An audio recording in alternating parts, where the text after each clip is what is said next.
Olá, amigos, bem-vindos ao canal, um ótimo domingo para vocês. Desejamos que as rosas floresçam em vossa cruz. Muito obrigado, presença de São Pedro e Porto Ferreira. Estamos entrando na nossa reunião de número 80, Astrologia Rosa Cruz. O tema de hoje é doação, dedicação, sacrifício e renúncia absoluta de tudo. A renúncia mais difícil, vamos chamar assim, a pós-graduação, é renunciar a si mesmo, aos seus caprichos, aos seus apetites, aos seus interesses, às suas pretensões, como nós falamos na reunião passada. Não é fácil esse exercício. Pode demorar muitas vidas. O importante é começar. Doar-se sem reservas. Eu vou doar 1 hora. Eu vou doar 10%. Eu vou doar domingo. Não. Isso não existe. Na natureza isso não existe. Na natureza não tem domingo, não tem 1 hora, 3 horas, não tem ontem nem amanhã. Só tem vida. Doar-se sem reservas é doar a própria vida. Agradecer a todas as oportunidades de prestar serviço. Essa é a essência da filosofia Rosa Cruz. Tudo o que acontece na minha vida, até uma doença, por incrível que pareça, é uma oportunidade de prestar serviço. Toda doença é um caminho para a saúde. Se você souber aproveitar uma doença, você fica muito mais saudável do que antes de ficar doente.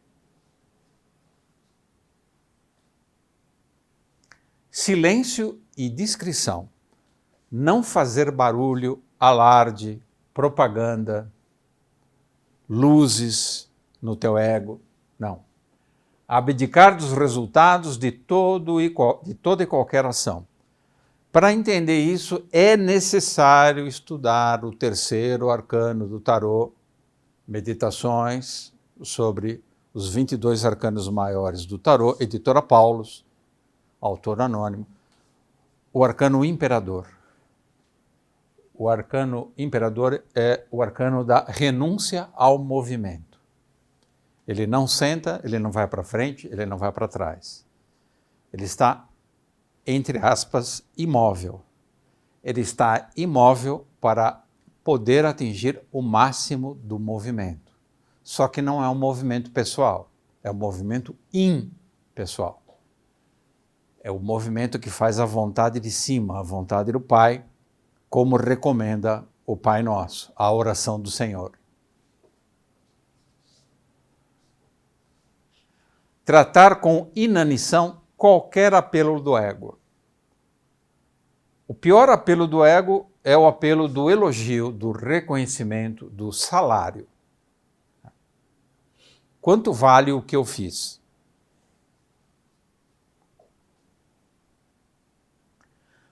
Qual é a armadilha mais terrível do demônio? Devil's Trap. Recompensar pelo bom serviço. Nossa, eu fiz tão bem feito, né? Eu mereço uma recompensa por isso. Ou, aquele cara me maltratou. Eu quero que ele seja devidamente recompensado pelo meu sofrimento. Fixar o valor do espírito implica agir como Judas. Quanto Cristo vale? 30 moedas? Imagina. Você definir por 30 moedas o salvador da humanidade. Imagina o peso que isso tem sobre esse espírito. Cristo disse uma coisa terrível a respeito dele. Seria melhor que não tivesse nascido. Cara, é assombroso ouvir uma coisa dessa.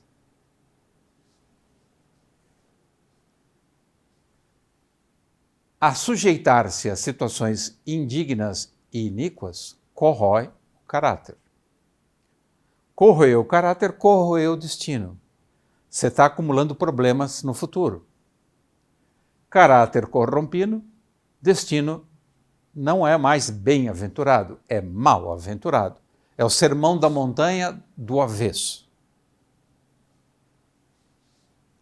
A alma bem-aventurada vence a morte, que é esse grande problema, morte e esquecimento, e governa sóbria e soberanamente seus veículos saudáveis. Saudáveis para quê? Para prestar um serviço de melhor qualidade. Quanto mais saúde você tem, mais inteligência, mais boa disposição, mais discernimento, mais boa vontade, melhor a qualidade daquilo que você faz. O importante é que, na medida que essa qualidade do serviço melhore, diminua a sua necessidade de elogio, de recompensa, de reconhecimento. São inversamente proporcionais. Senão você vai sofrer de ego, que é a pior doença que existe, ego e orgulho.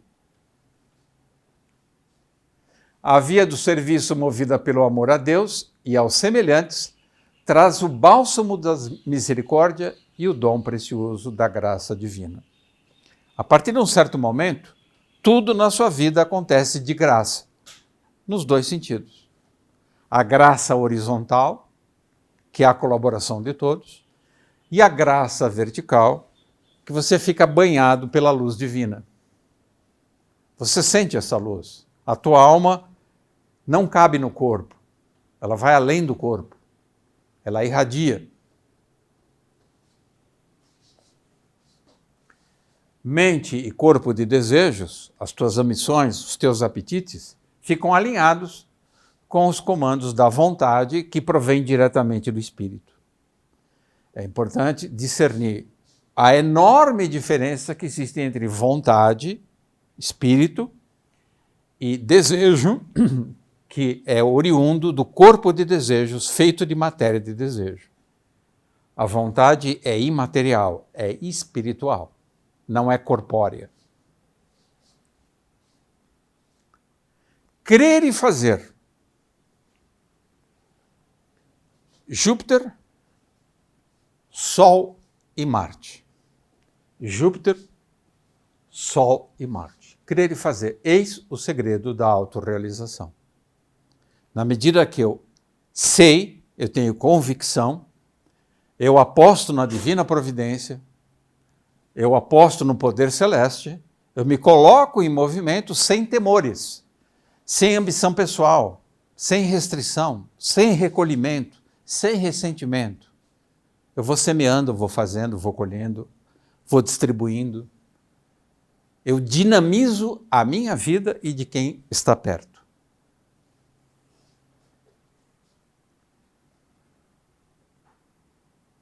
Fazer, refazer e transmutar é puro milagre. Mas, bom, novamente vamos falar do ar e de Gêmeos. A gente se cansa, tem que dormir, né, para repor as energias, mas é possível, mesmo dormindo, você se manter em eterno movimento, dinamizando a vida? É possível e é o que acontece, né?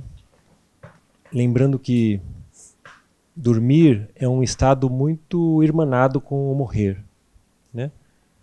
Então, quando a gente se lembra, quando a gente recorda, ou seja, quando a gente acende a região etérica do mundo físico, e a carta da morte do Anônimo vai tratar isso, né?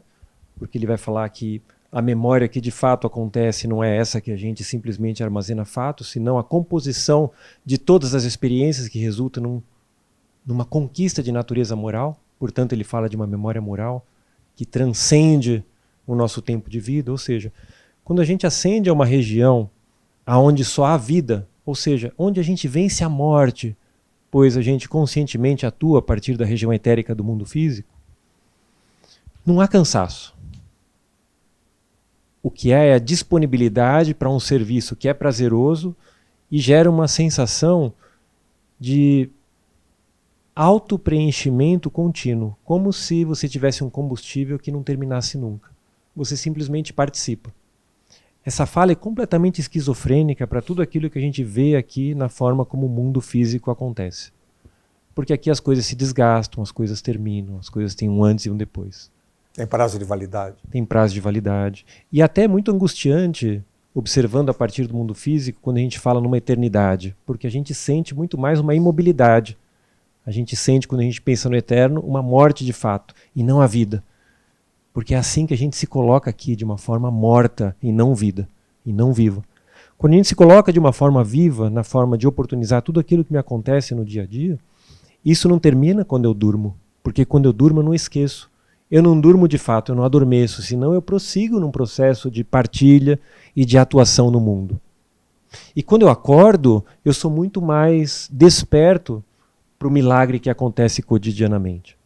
Aliás, perceber o milagre é uma das formas de diagnosticar o grau de desenvolvimento que você se encontra. Porque se eu me lamento, se eu me queixo, se eu aponto, isso mostra que eu ainda sou uma parcialidade e não comungo com aquilo que me acontece. Então, na verdade, esse processo de autopreenchimento é o que acontece, Oswaldo. Não existe o cansaço.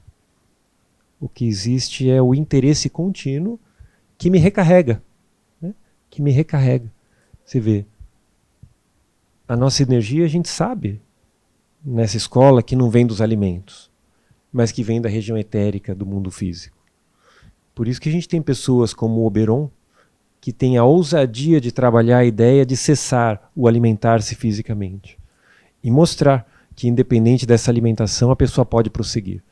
É claro que isso não é simplesmente castrar a nossa fisiologia, se não alcançar uma qualidade de consciência que me permita isso, para que isso não vire uma experiência para qualquer doido sair fazendo.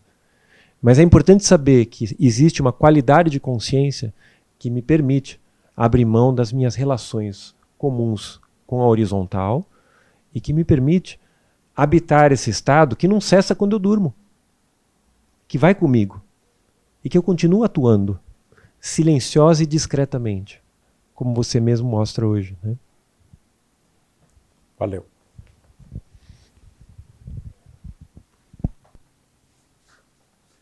O Anônimo, ele fala que o milagre está em fazer.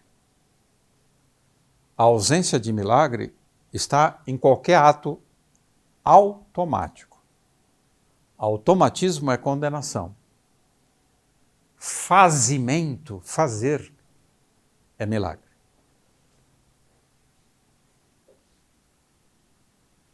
Caráter, destino e consciência. Isso é fundamental dentro da Escola Rosa Cruz. São praticamente sinônimos. Na medida que eu me conscientizo da minha tarefa cósmica, da minha posição na ordem das coisas, do meu destino, eu também me posiciono perante meus irmãos na Terra, na horizontal, e perante Deus na vertical. Eu sei me colocar na cruz do mundo.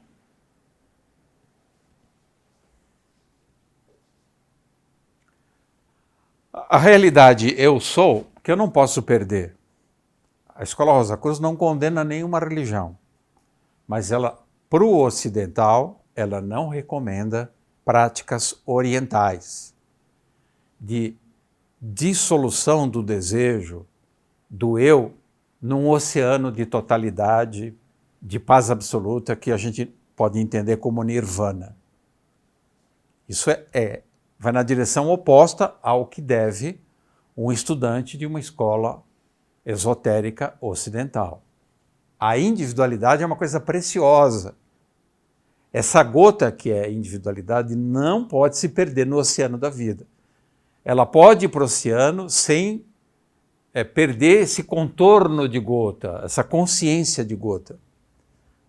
Senão você se torna uma coisa indiscernível, uma coisa miscuída com a totalidade. E não é isso para que nós estamos encarnados.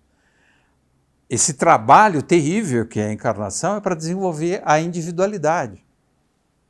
Só que essa individualidade tem que ser reintegrada com a totalidade, sem perder-se, sem diluir-se. Então, a realidade eu sou emerge continuamente no laboratório da vida, enquanto o destino expande-se nas múltiplas direções, horizontais e verticais, iluminadas pela consciência. Eu deixo de andar cegamente.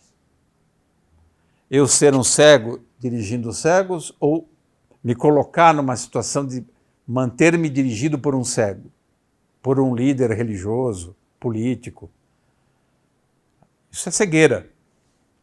Eu tenho que desenvolver essa liderança no foro íntimo da minha consciência, que na Escola Rosa Cruz nós chamamos de Cristo interno.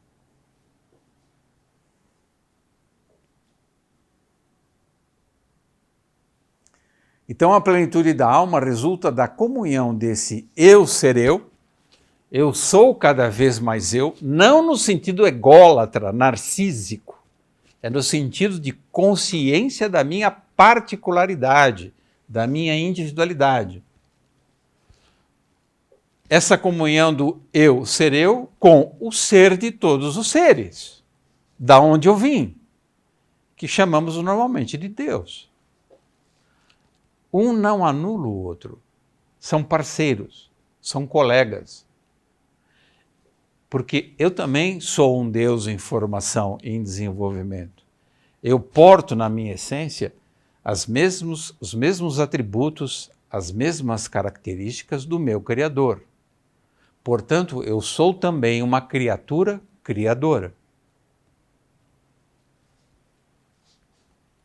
É o êxtase da alma em contato com a dimensão divina. Consciente, não é um delírio místico. Eu sei o que está acontecendo. Não é o Nirvana Lights.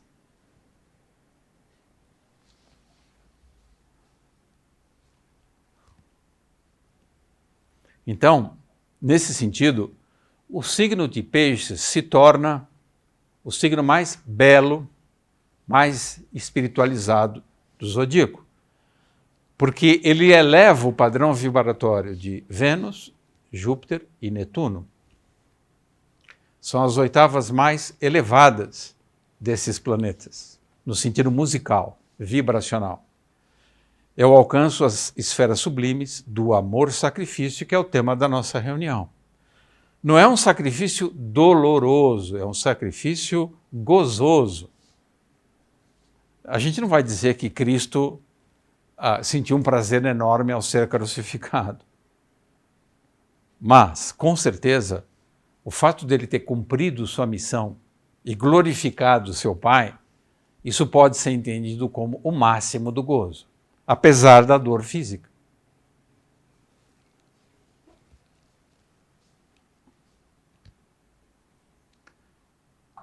Então nós temos que colaborar com a evolução, e isso implica em sacrificar-se. Não se enganem, nem se deixem enganar. Não há possibilidade de evoluir sem o autossacrifício. Não há possibilidade. Ah, mas não tem o caminho das flores, cheio de pássaros canoros, riachos. Não. Isso existe, mas é ilusão. O amor sacrifício proporciona um futuro abençoado e glorioso para todos, não só para o indivíduo. Então, você tem que destinar todas as suas qualidades, os seus talentos, tudo aquilo que você conquistou na sua individualidade. Quanto mais você tem, mais você doa. E quanto mais você doa, mais você tem. Esse é o segredo. São Francisco já disse, você quer ter? Doa antes, é dando que se recebe. É amando que você será amado. Prosseguiremos então na reunião de número 81 e desejamos que as rosas floresçam em vossa cruz. Na vossa também. Muito obrigado. Se você gostou do nosso vídeo, se inscreva no canal e ative o sininho. E compartilhe com os amigos. Que as rosas floresçam em vossa cruz. Na vossa também. Obrigado.